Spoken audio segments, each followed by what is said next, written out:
When you have an experience, when you're in the midst of an experience, all of your five senses plug you into the external environment.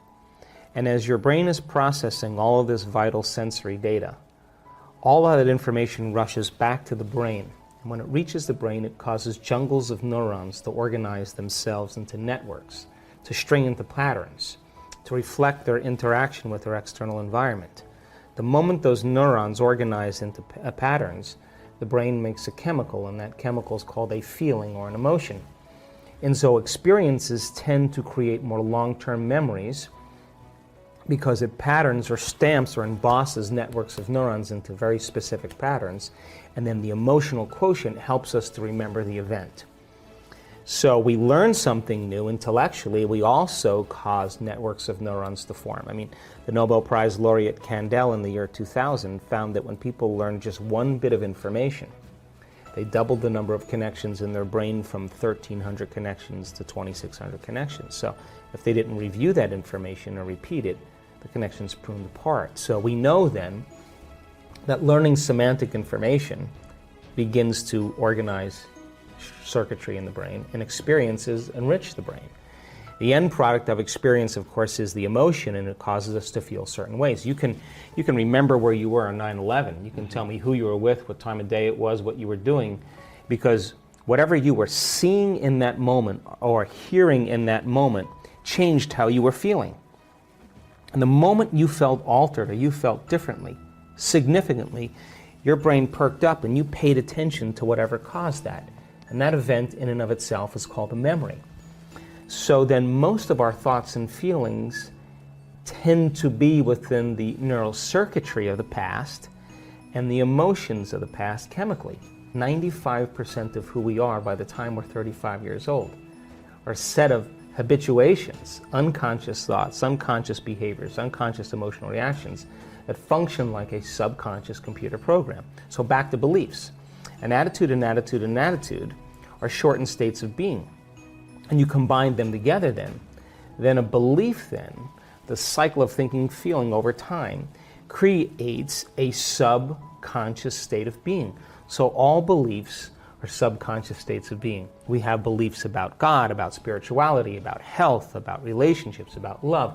And all of those are based on our past experiences, but the majority of those beliefs, we don't even know that we believe them because we think they're true, because they're not functioning primarily in the conscious mind. So then, if you take a belief, and you stack them together, you start to form what's called perceptions. And perceptions have everything to do with the relationships we have, the things we create, the behaviors we demonstrate, and even the choices we make in our relationships. So then, why is that important? Because then, if beliefs are subconscious states of being, and you're stringing beliefs together, then most people are viewing their life through the lens of the past, unconsciously. And they are filling in reality. They're seeing reality. They're filling it in from their past memory. We know this to be true because they did an amazing experiment where they took a group of people and they had them wear these lenses. And the lenses were divided in half. And when they looked to one side, they saw one color. And they looked to another side, they saw another color. And they said to them, okay, well, wear these glasses every day for 2 weeks. Take your kids to school, do all the things you do at work, go shopping, work out, live your life. At the end of 2 weeks, they brought those people back into the lab and they said, look to the left, what color do you see? So we don't see a color. Look to the right, what color do you see? We don't see a color. Now, it says a couple things. Number one, the eyes don't see. The brain sees. But more emphatically important is that those people were filling in their external reality based on their memory in their brain. If they were truly seeing, they would be seeing those colors, right? So then, in our perceptions then, we are overlaying our future. We're overlaying the present moment with our memory of the past. And so then, that then begins to diminish possibility. And it begins to close down the way that we can begin to navigate and function in our lives. So then, in order for us to change any belief or perception about ourselves and our lives, we have to make a decision with such firm intention that the amplitude of that decision carries a level of energy that's greater than the hardwired programs in the brain and the emotional conditioning in the body, and the body has to respond to a new mind. In other words, the choice becomes an experience that the person never forgets, because the internal experience begins to reorganize the circuitry in their brain and send a new emotional signature in their body. And in that moment, the person is becoming liberated from the past. And that is how people, you think about it, how can the preacher in the deep south of the United States move into a state of religious faith and drink strychnine and have no biological effects? Or the mother whose child is trapped under the car, who lifts up the car and pulls the child out. The mother doesn't say, geez, I didn't work out in 2 weeks, or God, I ate carbohydrates yesterday. She's not in any polarized state. She moves into a state of absolute certainty. And it's energy that lifts that car up, because energy is the epiphenomenon of matter. And when she makes that change internally, her body is literally responding to a new mind. So then in order for us to change our beliefs about spirituality, about money, about God, about relationships, we have to come out of our resting state, and the experience inwardly has to be transcendent or greater than any past experience. And that's when biology begins to change. Certain things in our life bring pleasure. If you start thinking about a cup of coffee, or seeing your new puppy, or coming home and seeing your wife, or whatever it is, you select that thought in your mind. And if there's a reward that goes along with it, something that's going to feel good, the amazing effect is that your brain begins to produce the exact chemicals in anticipation of that event.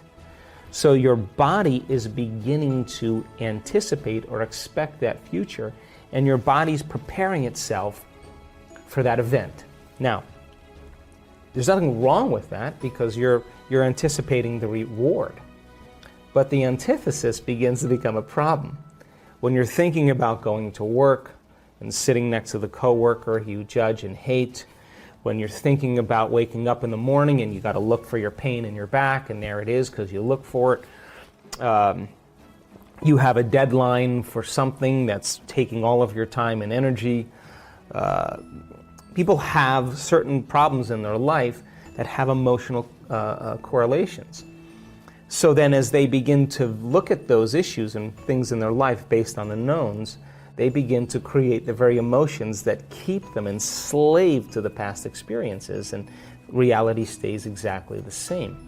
So if feelings and emotions are the end product of past experiences, and you can remember experiences better because you can remember how they feel, and those emotions are familiar, it tells us two things. Number one, nothing new is happening in your life. And number two, if you can't think greater than how you feel, or feelings have become the means of thinking, then you are literally thinking in the past. And your life is going to reflect that. So then getting people to begin to change that from the old self to the new self really requires a tremendous amount of awareness. And that's where my work comes into play. So you may say with your conscious mind, I want to give up drinking, I want to give up pornography, I want to give up gaming, I want to give up over shopping, I want to give it up consciously. But the body has been conditioned from the past subconsciously. And so now the body's the mind. Now, no one's told people that true change can happen within them. And so then when people start to realize that there's a gap between the external world and how they present themselves to the world, and their attention on the outer world, and their attention on their inner world and how they really feel. And if they're spending the majority of their time looking outside of them for change, and they don't want to look at this feeling, all they want to do is make that feeling go away, they're going to wind up in trouble. So true change is when you start looking within and you become conscious of your unconscious thoughts. In neuroscience, it's called metacognition. You become aware of your habits and your unconscious behaviors. And you look at those emotions that are connected to past experiences and allow yourself to observe them.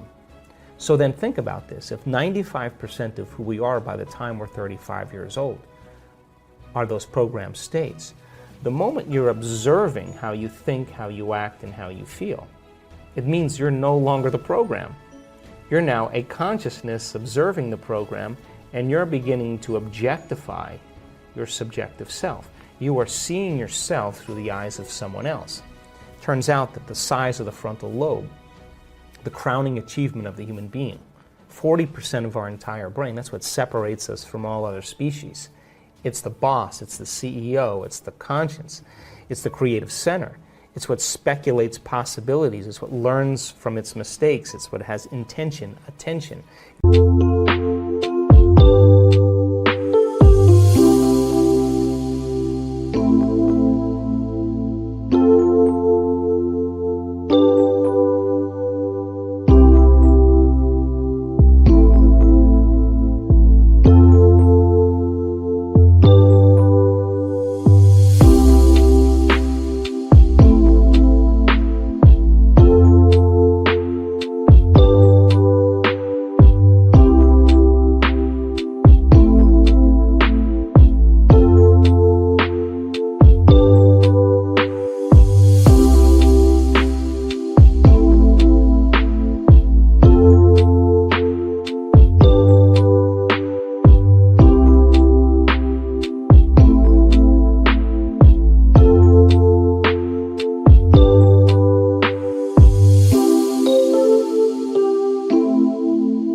Regulates and controls behaviors and emotional reactions.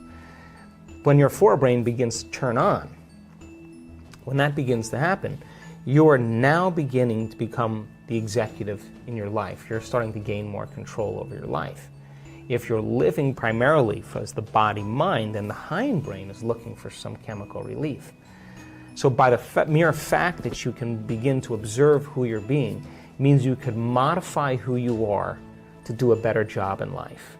So then, going from the old self to the new self, I call that crossing the river of change. Because the hardest part about change is not making the same choices you did the day before. And the moment you're not going to think the same way, make the same choice that leads to the same behavior, that creates the same experience, that produces the same emotion, you are not going to feel like yourself. It's going to feel uncomfortable. It's going to feel unfamiliar. There's going to be a certain amount of uncertainty. You are going to feel the state of unpredictability. And that's the moment you step into the river of change. And the moment you step into the river of change, then that discomfort means you're in the unknown. And so the body, which has been conditioned to the mind, who's been living in the past, would rather hold on to the guilt, because at least it's familiar. They'd rather hold on to their own emptiness and unworthiness than not feel that, because that's the unknown. So people cling to the familiar, and it transcends rationality. So then, the moment you step into that river and the body has become the mind, the body starts sending signals back to the brain because it wants to return back to the familiar self. And this is when we start to hear all the chatter, the sub-vocalizations. You're not good enough. You're too much like your mother. It's your ex-husband's fault. Start tomorrow. This doesn't feel good. What's wrong with me? I want to kill myself. That's the body saying, I don't want to go in the unknown. I don't trust the unknown. I'd rather hold on to this. Now, going from that old self to the new self is the biological, the neurological, the chemical, the hormonal, the genetic death of the old self. And most people, they step out into that unknown and it feels so uncomfortable, they can't predict it, they return back to the known. People say to me, well, I can't predict my future. And I always say to them, well, the best way to predict your future is to create it, not from the known, but from the unknown. And that void, that unknown, is the perfect place to create from. Now, why is this dangerous? Because when you're living in survival 70% of the time, there's better chances in survival from running from the unknown than embracing the unknown, right? If there's a predator out there, you hear something around the corner and you can't see it, that's an unknown. You're going to run. You're not going to go, and it's not a time to trust. It's not a time to open your heart. It's not a time to communicate. Here, kitty, kitty. It's not a time to do that. It's time to run. You'll never trust the unknown in that state. So if people are living by these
emotional states of survival. They're never going to want to step out into the unknown because they can't predict the future, so they'd rather hold on to what they have. Turns out that those emotions of stress are highly addictive. They give us a rush of adrenaline, rush of energy.